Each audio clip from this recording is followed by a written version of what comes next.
taariikhdu waa mudan wajira marqaatile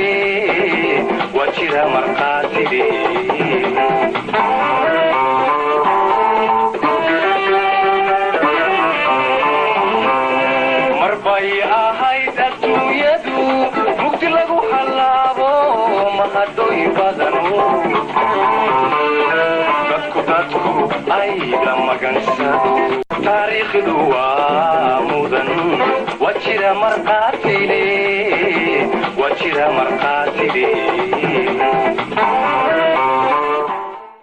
بسم الله الرحمن الرحيم السلام عليكم ورحمة الله وبركاته كلانتي وعن وناكسن داودياشا قيمها iyo qadarinta mudan ee hawadan nagala socdo markalena ku soo dhawaada barnaamijkeena goobjoog oo aanu maanta ku eegi doono ama caawa ku eegi doono faa'iidada dhirta iyo siyaalaha ay waxtar u leedahay aadamaha waxa kale oo aynu eegi doonaa bal dhirtu siday ku soo bilaabantay iyo asaaskeedii iyo haddii eebba idmayo sidii dadku uga faa'iidaysteen muddooyin aad u fog oo ka mida waqtiyadii lasoo maray barnaamijkeenna goobjoog waxaa marti inoogu ah guddoomiyaha xarunta cilmi baarista dhaqanka iyo sayniska oo dhowaan iyagu ka sameeyey study ama daraasad ka sameeyey dhirta iyo faa'iidooyinkeeda iyo had iyo jeer dhibaatooyinka ka yimaada sida loo isticmaalayo mustafa sheekh cabdulaahi warsame ayaa marti inoogu ah barnaamijka mustafa kusoo dhowow barnaamijka waxaana bal maanta aynu ku eegi doonaa barnaamijka cilmi baaristiinii aad samayseen ee dhinaca dhirta iyo faa'iidooyinkeeda kusoo dhowow mustafa aad iyo aad baad mahadsantihiin bismi illaahi raxmaan raxiim allahuma salli calaa sayidina wa nabiyina maxamed wacalaa aalihi wasaxbihi wasalam aad baan u dhowhay aad baan idinku mahadnaqayaa barnaamijka noocan oo kale ayna qabnaano kolley aad bay faa'iido ugu tahay dadka iyo dalkeennaba ay aada ugu tahay guud ahaanna dee aadmiga oo dhan faa'iiday u tahay inagu dhul buu ilaahay nagu abuuray dhulkayna nagu abuuray wixii manfac inoo ah ama wixii khayraad dabiiciya inaynu inagu cilmigeena yeelano aynu soo baadhno waxa weeyaan dee midda aynu jiritaanka ilaahay noogu sameeyey xikmadda ilaahay noogu sameeyey dhulka noogu abuuray waa sidaa weeyaan markaa aad baan aan u soo dhaweynaya waa garta faa'iidooyinka dhirta iyo cilmi baaristan aad samayseen bal maxaad ummadda uga iftiimin karaysaa aad iyo aad horta waxa weeyaan dhirtu waxa weeyaan waxay ka mid tahay 12 khayraad oo dabiici ah oo leenahay mid ka mid ah weeyaan anigu gudi ahaan waxaanu markii hore aanu doonanay inaanu sameeyno hadafka iyagu guud iyo kan iminka ba u yahay waxa weeyaan inaanu wixii khayraad dabiici ah leenahay aqoontii ummadii in la dhiso oo la soo saaro ummadii aqoontii khayraadka dabiiciga soo saar lahayd iyagu dhaqankoodii ku salaysan ama dawlad dhaqameed ha ahaato ama ha ahaato biyihi ama macaantii ha ahaato ama beerihii ha ahaato ama cimiladii ha ahaato aqoontaa jaamacada aynu ka baxno iyo waxaanu anagu hadafkaygu yahay inaanu istabaqaan wixii khayraad dabiiciya dhulkeena aynu ka heli karano marka dhirtan barnaamijkan maanta aynu joognaa waxa weeyaan qayb ka mid ah waxaa dhacday horta intaan guud ahaanba ka hadal waxaan jecelahay inaan bal hadda faa'iidada ay dhirtu ay leedahay bini'aadanka iyo uumiyaha dhulka ku uuman inaynu in yar oo kooban aynu ka soo qaadano runtii aad bay u ballaaranto barnaamijku aad ballaaran nadwa kaliya kuma qaban karno ilaa inaynu dhowr jeer kala dhigno ayaa wanaagsan laakiinse maadaama waqtigu nagu kooban yahay waxaan kusoo koobi lahaa inaga reference-keena ugu weyn marka saynis laga yimaado waxa weeyaan quraanka iyo sunnaha labadaas oo aynu ku dabaqno cilmigii marka aynu leenahay ayaa muhiimad nooc ilaahay quraankiisa wuxuu ku yiri هو الذي خلق لكم من الشجر الأخضر نارا فإذا أنتم منه توقدون شوف فيزيكس علماء فيزيكس كأسان واحد هذا المركع تطور كبلي آدم يدركوا أي صومرين ويكله الريون وكل شيء أيلا وريو ودي واحد لهي نوع أمره ينيري قصيروا في الأرض فانظروا كيف بدأ الخلق ثم الله ينشئ نشأة الآخرة وحويا إلى نوع المبارس aynu sameynaa waxa weeyaan qof walba oo maskaxlo ama aqoonyahana dee waajib ay ku tahay dhirtu goormay haddaba samaysantay waxay yidhaahdaan waxa dhacay big bang ayaa dhacay big bang kadibna dabeedna qaraxii iyo kudladihii qiiqii baxay ayaa waxaa ka samaysmay dabeedna dhulka ayaa dabeedna wuxuu ahaa kudlad naar u ahaa kudladii naarka ahayd haddana waxaa samaysmay markaasi fulcanic waxaana ay yidhaahdaan fulkaanaha burkaanka ayaa soo baxay xadiiska saxaaxa nebiga uu sheegay oo leeyahay dhulkii ugu horreeyey waxaa ahayd kabcada halkaasuu in ilaahay ka ballaadhiyey ya ayaa isaguna day jiraa aayadaha qeybahan sheegayna oo kale iyagana aayadihii qur-aanka oo scientific ahaan u cadaynaya ayaa jira oo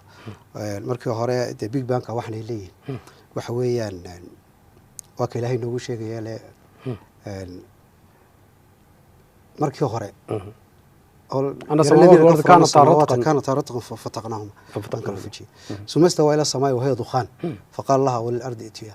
دقيقة بات بيتنا كسمة بسم الله يمكن ساينتفك ahaan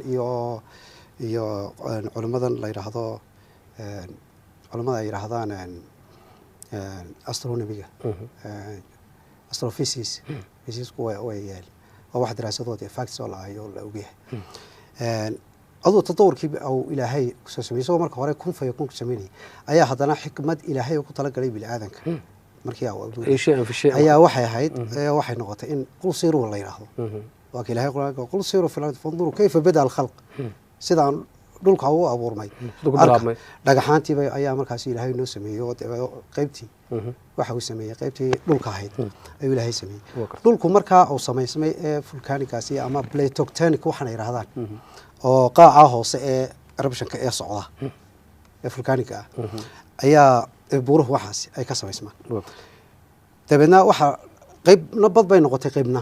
biyo noqotay oo tadawurka noocaas ay soo qaybtii markaas dhulka hadaba noqotay ay dirtay ku taala talabaadi waxa weeye horta sameysku san waxa dirtii hadaba ugu horeysay waqtigaasi jirtay way baabeen iyagu oo waqtigaasi dee may ahayn may jirin baa wax la oran karaa bini aadamku oo dee makhluuq ka horreeyay baa jira waljaanna khalaqnaahu min qablu min naarin samuum iyo dinosauro iyo waxyaalo kale ayaa jiray dhirta lafteedu waxay ka duwaneen dhirta nooca imika ay tahay markaa xajmi ahaan iyo size ahaan iyo species iyo dhinac walba way kala duwanaayeen markaa gebi ahaan way baabaaday muunad ahaan bay ka duwanaan kartaa gebi ahaan way baabaaday ilaahay xikmad ugu tala galay bay ahayd bil aadanka markuu abuuri doono in ay faa'iido u yeelato imika shidaalka aynu isticmaalnay waxay ka timi bay yiraahdaan dhirtii waqtiga iyo makhluuqii bil aadanka ka horreeyay ayay ka timi bay yiraahdaan marka waxa weeyaan tamartii markaasi waqtigaas soo baxay ayay yiraahdaan dhirtu marka tamartii bay ka mid tahay soo baxday marka ayay ka mid tahay marka ayado quraan oo sheegayaan iyagana iyo xadiis sheegayaan iyagana way jiraan oo scientific ahaan wax la taabtay ayay tahay hadaba waqtigan bilaadan ku saabsan anu soo noqdo su'aashaadu soo noqdo markay imika hadaba bilaadankiisa abuurmay ilaahay wuxuu ugu tala galay bilaadanka iyo makhluuqa ku uuman dhulka oo dhan inuu geedkaas quudiyo warshadu noqdo geedkaa soo baxay ayaa wuxuu sameynayaa hawadii oxygen tahay ee la neefsanayay isaga ayaa habeennimadii sii deynaya caleentan yar ee geedka habeenkii oxygen buu sii deynayaa isaguna carbon markaa maalintii buu sii deynaya waxa laga soo taabo ka meeyibsanba marka taa laga yimaado bilaadanku wuxuu guud ahaan ka kooban yahay dhulku intuu ka kooban yahay 70% bay raadaan ayaa biyo ah bilaadanku 70% baa biyo ah 70% kaasi biyihii waxa ay ku sameysmayaan oo ay ku noolaan karayaan waxay cunaan iyo waxay cabaan biyihii cabaan iyo inay wax cunaan haddii caleenta yar la leeyahay haddaan geedba haduuna jirin nolol ma jirto makhluuq ku umanaan kara dhulka dushiisu ama bilaadan ama xayawaani ma jiri karaan waayo caleenta yar baa cuntada geedka u samaysa geedkaasi bilaadankii ay meelaha ka soo saarayaan cunayaan oo xayawaankii kala cunayaan isla dhinacii biicadana faa'iido badan buu leeyahay oo waa kan oxygentii keenay iyo greenhouse gases iyo waxa dhan isaga sameeyay iyo glavul gaskii dhulka dushiisa markii la barto shaqo wixii dhan isaga sameeyay marka caleenta yar ayaa waxay sameynaysaa dhirtan aynu ka sheekeynayno faa'iidadeeda iyo anfaceedu horta wax anfaceedu waa wax heer ka gaarsiisan inaanu makhluuqba jiri karin dhinacii dawada noqotay dhirtu guud ahaan waxay inagu waxaan ku manahay dhulkeena Somaliland ama aynu nahno geeska Afrika oo kale aynu nahno dhulkaa waxa weeyaan ugu horreeyay samaysmay ayuu ka mid yahay dhulkeena waa garta oo geophysics ahaan waa wax la yaqaano taasi makhluuqii ugu horreeyey iyo aasaartii ugu horreysayna waxa weeyaan waa halkaynan ayaynu ka helanaa geeska africa oo geeska africa ayaa laga helaa waa garta ilaa heer imika ay yidhaahdaan hataa qolada daayarada ahayd ay odaygii daaruun ku qaldamay oo yiri markii hore bini'aadanka tadawurka noocan uu sameeyey oo markan dambe ay ogaadeen yiraahdeen isku jinis ma aha qofkan bini'aadanka iyo qofka kale arrin baa qaldan ay noqotay waxa khuraafaad ayaa dadkaasi way qaybiyaan oo homo sapiens iyo homo sapien iyo ku magacyo u sheega waxay yiraahdaan xataa qolooyinka daayarada noocaasi aasaartii ugu horreeyay halka laga hayaa waa halkeenan waa garta maxay isticmaalayaan haddaba ay ku noolaayeen dhir bay ku noolaayeen geedkaasi midhihii ka soo baxaya ayaa dawana u ahaa cunana u ahaa haddaba qaybtii cunadeena waynu fahansannahay qaybtii dawadaanu qaadano daraasaad fara badan ayaa lagu sameeyey soomaaliya geeska africa guud ahaan markii ugu dambeeyey waxay ahayd baan umaleynayaa in la sameeyey 2002 waqtiyadiiba ay soomaaliyada iska wareersanayd ayaa qolooyin European oo oday Ingiriis oo oday Ingiriis oo koox wata ayaa socday dhulka oo dhulka mareeyo intaasi dhirta wuxuu qoray 475 geed buu qoray qayb dhinacuu ka eegay waa dhinaca dawada iyo faa'iidada ay dawadu u yihiin guud ahaan adduunkana 119 geed ayaa dawooyinka imika inta loogu yahay laga sameeyaa oo modern medicine waxaana yiraahdaan dawooyinka casriga laga sameeyaa pharmaceutical companies kuwan ay yiraahdaan ee dawooyinka soo saara ayaa isticmaala oo taa sameeya ilaa haddana research baa la wadaa oo cilmi baaris baa la wadaa odaygaasi hadda Ingiriiska 19 waxa uu soo saaray arrin mucjiso ah wuxuu yiri 100 geed oo geeska Afrika ka baxa oo aan adduunka meel kale ka bixin baa jira horena waxaanu ognahay figures ah in faraacidu waqtiyadii ay faraacidu saddex baa loo qaybiyaa faraacidii hore iyo kuwii dhexe iyo kuwii dambe faraacidii hore halkan ka guurtay oo iyagoo asaaraheedii waxay wanahaynaa helographiyadeedii waxay dirta ay isticmaali jireen ilaa imika ay wax marin jireen ilaa geeska Afrika deganaayeen isbiishkaasi muu bixinoo kama guurin meesha waa laga helayaa ilaa imika odaygaasi qaybaha uu helay ayay ka mid tahay oo ilaa imika daraasadeedii la wado marka waxyaalo badan oo aan saamaxayn baa jira imika imaatinka researchada la sameeyo laakiin inagu inaan sameeyno inagu researchkan aan sameeynay ayaa muhiim kan anagu sameeynaa adigu xaruntiinu sameysay wax kulay isaga waxba ka soo qaadanaysaan oo researchku wuxuu meelo badan buu idin la gelayaa marka maxay idin maxsuulka idin soo baxay muxuu yahay maxsuul horta 574 geed ayaanu qornay geedka markaa waxaanu qoranay manfaca uu leeyahay dad iyo xoolo dhinac kale kama eegay asalna guud ahaan dee marka pharmacognosy marka la yiraahdo waxa qaybo badan baa jira oo qaybo waxay ka timaadaa waxyaalaha dhirta ka baxa waa garta qayb organic ah waa garta ayaa laga sameeyaa waa garta qaybna badayba ka timaadaa waa qaybna waxay ka timaadaaba isku dhafnaanta ay geed iyo shay kale ay isku dhafmeen ee chemical ahaan ay isku noqdeen marka anagu tadbiiciga ayaynu baadhanay intaasoo markaasi geed markaanu baadhanay waxaanu eeganay maxidkaal ay Soomaalidu isticmaashaa mise caleenta isticmaashaa mise waxay isticmaashaa dhuuxa iyo lafta ay isticmaashaa qaybaha dhuuxa la isticmaalo gaar baan u dhignay oo buug aan ugu qornay qaybaha la isticmaalo xididkana gaar ayaan idin u socday marka waxaanu soo saarnay maqaarka sare la isticmaalo kuwa xaggooda sare la isticmaalayo sida geedkan la yiraahdo galoolka oo kale qaybtiisa sare la isticmaalo jiriftiisa sare ayaa la isticmaalo oo loo isticmaalo had iyo jeer ale waxyaalaha cudurrada ay dhacaan caloosha kale ay dhacaan waxyaalaha caloosha ku dhaca loo isticmaalo waxa kale loo isticmaalaa oo kale calool joojinta waa garta oo haddii shuban biyadoo kale marka ay dhacaan ama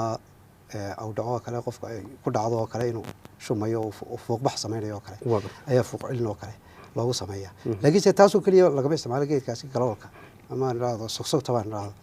واحد كلو الاستعماله حيث يكون لفتي أيه الاستعماله ضد أو ليه هي جيد كلو الاستعماله إما كان جيد labadaa geeday aynu sheegano mid kamid a haddaa soo qaato oo aad dabka geliso isagoo qoyan mid buu xagga daba kasii daaya cas chemical midaasi haddii aad ururiso wuxuu noqonayaa dawo ma noqonaya shay kale noqonaya ma jeclay inaan waxyaalaha dee khatarta ah oo kale aan soo qaato laakiinse qaybta dawada xagga dawadaan ka maraya dhirteenna 412 ka midi oo qaybta aanu anagu researchka aanu samaynay waxaan qaadanay geedyarta ayaanu qaadanay dacartii baa ka mid ah oloveradi waxaa ka mid ah waxarwaalisa bashan la yidhaha waa geedgaabkii carmamaleelidii baa ka mid ah waa sii sanaal oo waqtiyada guga oo keliya ayay baxaanoo jiilaalkii ma jiraan inkastoo dacartu ay iyadu dhaafto laakiin haddana geedaha yarar badankoodu waqtiyadaha sii sanaalka weyaan oo waqtiyada waxay baxaan oo keliya roobku da-ayo intaa kale way baxaan annagu markaasi aanu ururinayna waxaanu ku talagalnay horta waqti waxaa jirtay hore oo soomaalidu weligeed bay soo jirtay waqtiyadan dawooyinka casriga ay soo baxeenna dee waxa weya waqtiyo dhowbeyba noqonaysaa marka maxaa la isticmaali jiray soomaalidu maxay isticmaali jireen qolooyinkii aanu wax ka qoranay dhirta dadka badankeeda daraasadan aanu samaynay xagga dhirta anagu dhibaato badan baa naga qabsatay siiba aniga iga qabsatay waayo qofka dawada yaqaan iyo geedka yaqaana kuma sheegi maayo ilaa aad muddo daba socoto geedkii kuu sheegi maayo hadduu geedkii kuu sheegana qaabkii loo isticmaalayay ee soomaalidu isticmaali jirtay mushkilad kale waxaa jirta dad badan waxaa jira iyaguna dhirta isticmaala oo dhirta dadka ku daweeya dhibaatooyin badan baa ka yimaada dad baa dhowaan waxaa lagu sheegay magaalada hargeysa lafteeda ka dhacday in dad la doonayay in la dacar bixiyo dhirtii lagu dacar bixinaya ay ku dhinteen arrintaas sida ku timaada waxaa jira waa qodobka ugu muhiimsan kaasi marka qiimeyn la samaynayo dhirta lasoo ururinayo dhirtan horta aad soo qaadayso waa inaad taqaanaa waxay ka kooban tahay marka 4 qaybood oo loo qiimeeyo ayaa jira oo scientifically loo yahay organoleptic wax la yiraahdo jira ay saynisku yiraahdaan oo bahalkani muxuu yahay horta geedkani ma sunba madawa yaa isticmaala intee laga isticmaali karaa hadduu dawo ayaa leeyahay microscopicna waa qaybta labaadna microscopic ayaa la yiraahdaa in lagu baaro oo iyadana baaritaan in la sameeyo horta geedka laftiisa la eego faa'iidadiisa iyo khasaarihiisa ayaa iyaduna oo ingredients iyo waxa ku jira la ogaado ayaa meesha ka maqan chemicalka uu ka kooban yahay oo tasdexaada ayaa isaguna muhiim ah waxaan chemicalku ka kooban yahay ma wax manfac u leh shayga aad ku daweynayso aad u isticmaalayso mise ma aha ta afraad waa physical geedo isku eg baa jira geedkaasi geedkan uu eg yahay muxuu kaga duwan yahay waana tiraahdaa وانا جروب ده واكل فاميلي وما من دابة في الأرض ولا طائر يطير بجناحيه إلا أمم أمثالكم أي له القرآن كبير جروب واحد ليه فاميلية كلا ليه قيس بين ليه هنا قلوين بين كلا ليه هنا واحد كلا ليه هنا إسر بين كلا ليه هنا ساسي أصعدان وين إسر كيسي أدفيس كلهان كوجاته oo aragti ahaan aad ku garan kartaa oo geed kale suna aanad ku qaldami karin oo geedkan haduu eeg yahay kaniba waa intuu sun noqdaa hadii kaasi lagu baray ku kale oo eeg markaad aragto waa inaad marka hore aanad isticmaalin ama xoolaheedu isticmaalin ama adigii baan isticmaalin ilaa aad samayso afarta qodob aad qaadato afarta qodob ee qiimeynta markaad qaadato oo tijaabo ayaa markaas dhirtii aad qofkii siin kartaa ta labaad ee iyaduna meesha ku jirta waxa weeyaan malihin quality control dhirteena daawadii quality control male anagu imika buugan aan qornay ee aan ku sheegayo ilaa hadda daabacad kuma sameyn sababta aan ku sameyn waxa weeyaan hadii imika qaabka ay Soomaalidu isticmaali jirtay oo dhan ayaa day qoran qaabka ay Soomaalidu isticmaali jirtay markaasi dadkii inay qaldaanba ayaa laga yaabaa marka waxaan imika wadnaa daraasada buuga laftiisii inaanu qaybta naturalka dabiiciga aanu ku soo ururino dhirtii oo qaybahan kale ee chemicalka aanu kaba deynaba maxay kala dihiin natural iyo chemical labaduba laba geedo baxaya maxaa loo kala garanaya marka natural iyo chemical labaduba laba geedo natural Soomaalidu laba siyaabood ku qiimaysaa marka qaybta sayniska aan ka imaano Soomaalidu geedka chemicalki waa natural oo nature-kiibu ka mid oo yahay nature-ka ka mid yahay laakiin maxaa lagu garanaya inuu chemical jiro waxa lagu garanayaa Soomaalidu laba qaybood waa gartay ay ku qiimaysaa horta evaluation qaybaha lagu garan karaa waxa weeye afartan qaybood ku sheegayo waa gartay waa inaad microscopic garataa chemical waa inaad garataa physical waa inaad garataa eeg afartaa qaybood ee imika ku sheegayo waa inaad horta qiimayn ku samayn kartaa laakiin se geedkii markuu dabiici yahay dabiiciyan dee si dabiici u baxay dabcan laakiin geedkaa dabiiciga maxaad ku qiimeynaysaa oo isticmaala dawooyinka wax lagu tijaabiyaa bilaadka laguma tijaabiyo waa mamnuuc waa gartay bilaadku tijaabo ma galo ee waxa lagu tijaabiyaa jiirka iyo waxyaalahaasi waxyaalo kale la midka dadka dhinaca hormoonska ay iska mid noqon hormoonska iska mid noqon ayaa wax lagu tijaabiyaa daayeer hadday tahay iyo ha marka haddii aad ku tijaabiso qofkii bilaadanka dee waa qalad laakiin se qiimeyn ay Soomaalidu samaysay si oo tijaabiso oo sidii oo quality lagu eegayo quality lagu eegayo geedka waxa la eegayaa xoolaheenan aynu dhaqanno ma cunaan waa gartay geedkaasi haddii ay xoolahaas geel ayaa ugu fara badan dhirta uu cuno waa gartay geelu geedka uu cuno ama ariga ima geelu ama ariga iyo geela ama loodu geedaha ay cunto inay ku qaldamay ayaa la oran karaa waxa weeyaan geedkaasi suntu way ku yartay geed aan sun lahayn ma jirto waa gartay shaygan wax daweynaya geedkan wax daweynaya laftiisa waa sun isaga laftiisa waa sun waa run midda kale tahay in qodobka in la fahmo weeyaan haddii ay drug noqoto ama synthetic ha noqoto ama natural drug ha noqoto herbiska synthetic la yidhaa drugiska ee la drugska caadiga laftooda sun ahaa lagu iibiyo oo double edge la yidhaahdaa iyo dhirta lafteed waa sun waa gartay marka dawo ahaan loo isticmaalayo weeyaan ayay sun yihiin oo waxaan wax ku daweynayaan waa sun waxbay dilayaan oo dee germs meesha ku jiray ayay ka saarayaan laakiinse maxaa muhiima muhiimaddu waxa weeyaan in haddii la badiyo qofkii waxay ku keenaysaa dee laftiisa inay disho waxay ku keenaysaa inaad farabadiso oo aad ku farabadiso qofkii garasho la'aan iyo sidii aad u siinaysay aad u samaynaysayba dhirta waa samaynaysaa dabcan tani way samaysan tahay already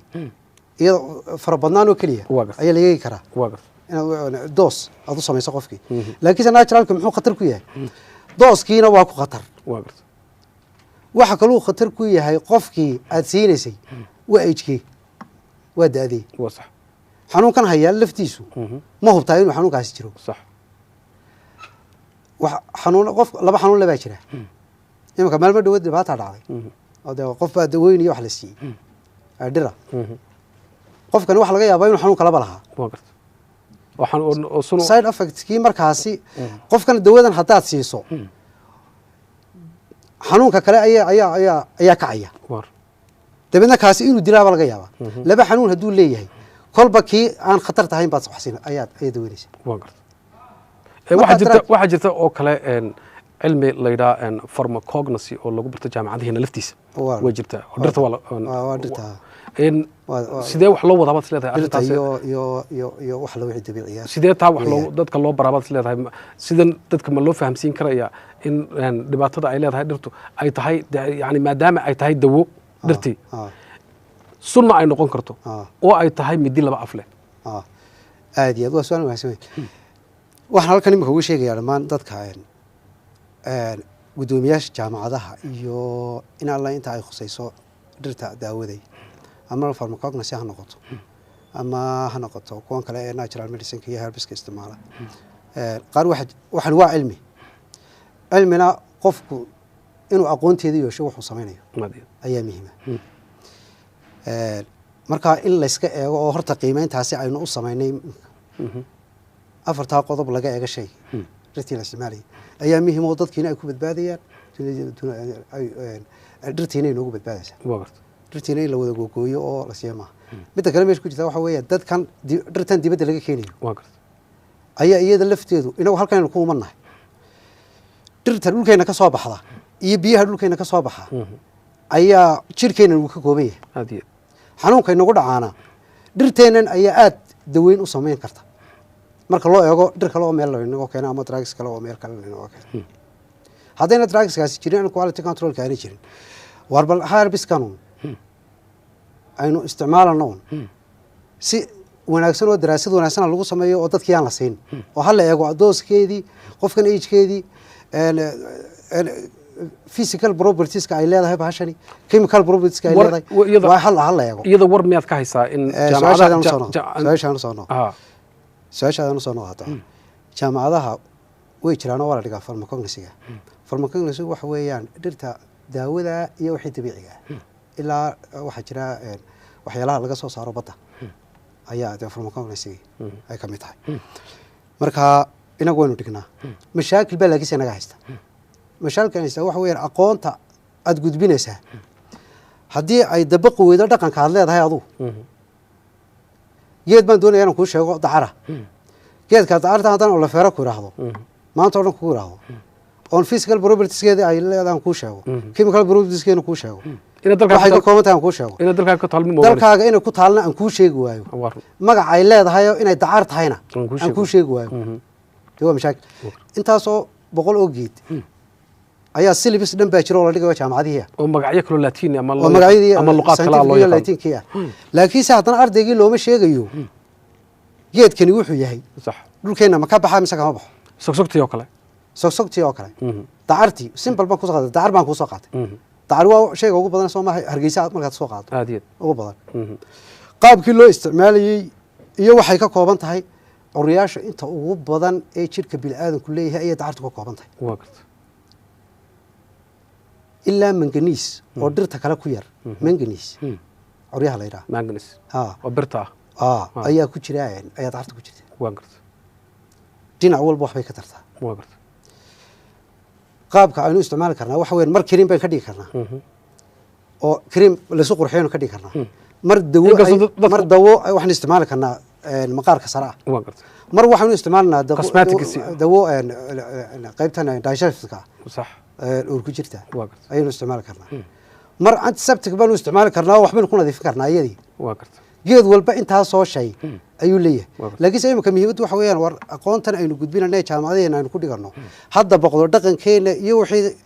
dabiiciga ee inagu dhulkeena dhirteena indigenouska ah localka ah in la barto hadda boqdo sax dhibaatadu maaha ardayda jaamacadeena joogta oo keliya iyo macallimiintooda maaha professorkan dhigaya jaamacadda laftiisa ayaa isagaba dee Soomaalimu soo baray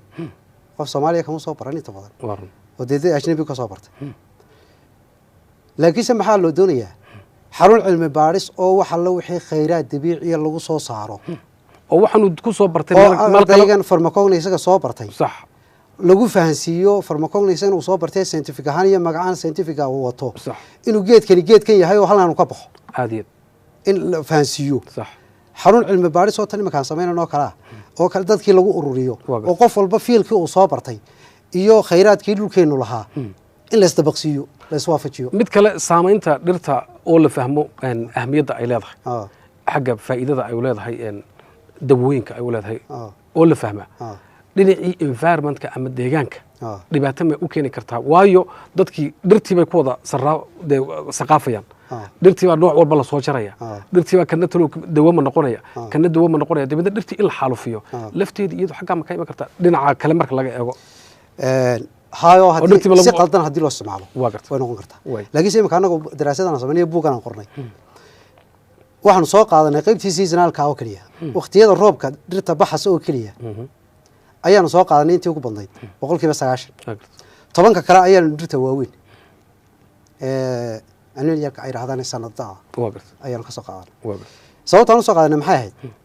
waxa weeyaan dhirtani waa unique waxa weeyaan way sii dabargo asaaba dadkii yaqaanayna way sii dabargo'een oo yar baa jirta waana kale mashaakil baa iga qabsaday baa markii aan qorayay waatan oo qofka geed yaqaana ku sheegiba maayo oo wuxuu yiraahdaa ijaaso ayaa loo haystaa ijaaso waxa kalmadan carabiga waxa weeyaan macnaheedu waxa weeyaan ogolaansho ma waa shahaado macnaheedu waxa weeyaan qofkan aqoonta uu leeyahay oo baari karaada ayaa loogu ogolaaday macnaheedu waa qofka shahaado la siiyo Soomaha oo aqoontaasi inuu yaqaano shahaado ku qaata macnaheedu shahaado ma u haysataa weyn ijaasadii qofkan qof baa ku oranaya ijaaso ma u haysataa fikrad qaldan oo qasbi fikriya oo ka timi meel kale ayay noqotay dabeedna qofkii jimba bahalkan haysta iyo haddaad goyso waxaa saad noqonayo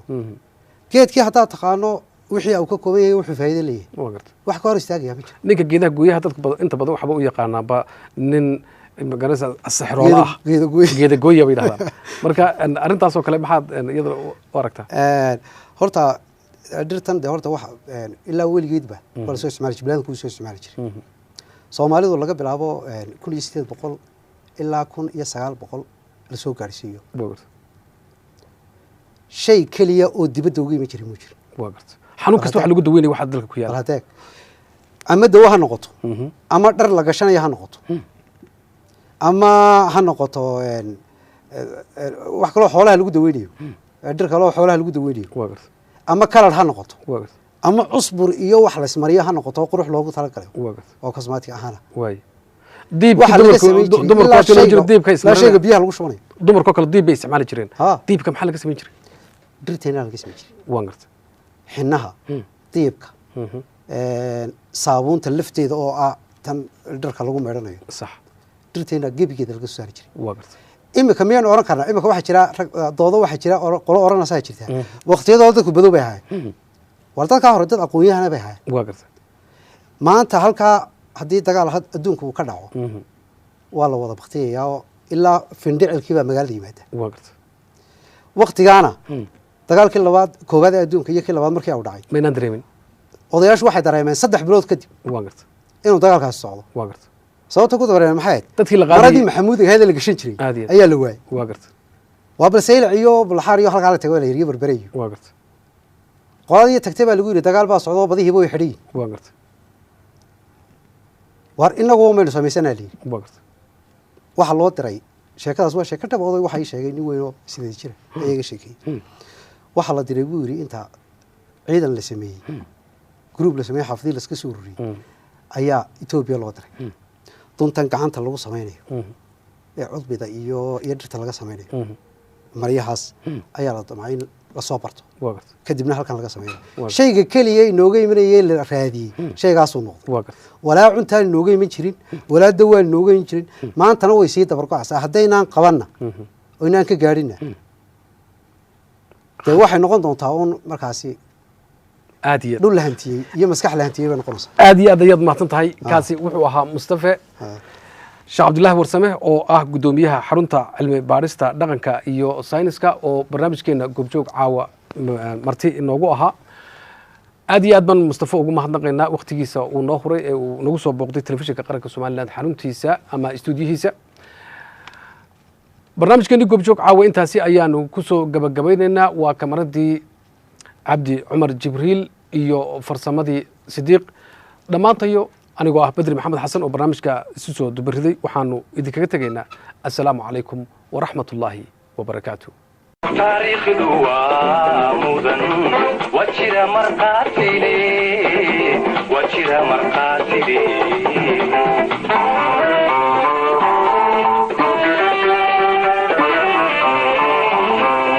marbay ahayd adduunyadu mugdi lagu halaabo mahadhoy badanu